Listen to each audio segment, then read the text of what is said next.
ধুবুৰী কোকৰাঝাৰ সীমান্তৱৰ্তী বগৰীবাৰী বন্দৰান কালী মন্দিৰৰ প্ৰাংগণত শ্ৰী শ্ৰী তাৰক ব্ৰহ্ম মহানাম যজ্ঞ আৰু ৰাধা গোবিন্দৰ লীলা কীৰ্তনৰ শুভাৰম্ভ।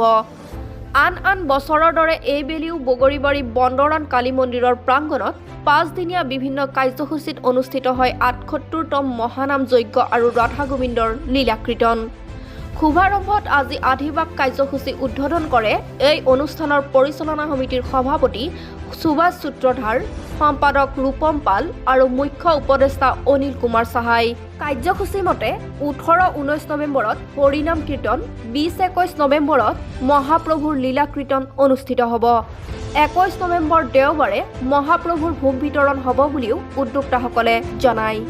প্ৰতি বছৰে কলিকতা, নগৰদ্বীপ, কোচবিহাৰ আদি অঞ্চলৰ পৰা অহা বিভিন্ন সম্প্ৰদায়ৰ ভক্তপ্ৰাণ শিল্পী, গায়ক আদিয়ে অঞ্চলটোত মহাপ্ৰভুৰ নামযজ্ঞ, লীলা কীৰ্তনে ধৰ্মীয় মিলন ক্ষেত্ৰৰূপে মুখৰিত কৰি তোলে। এইবেলিও পৰিচালনা সমিতিয়ে অনুৰূপ আশা ব্যক্ত কৰি ৰাইজৰ সহায় সহযোগিতা কামনাৰে আমাক কি কয় শুনক আৰু চাওক।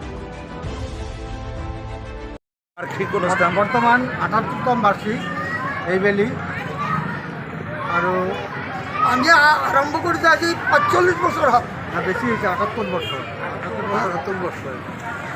আচ্ছা, আপোনাৰ ইয়াতে কি হ'ব? মানে নামযজ্ঞ হ'ব, লীলা কীৰ্তন হ'ব, তাৰমানে অষ্টবহৰ আৰু অষ্টকালীন। আজি হ'ব অধিবাস কীৰ্তন। আজ কেইদিনীয়া অনুষ্ঠান হয়? 5 দিনীয়া।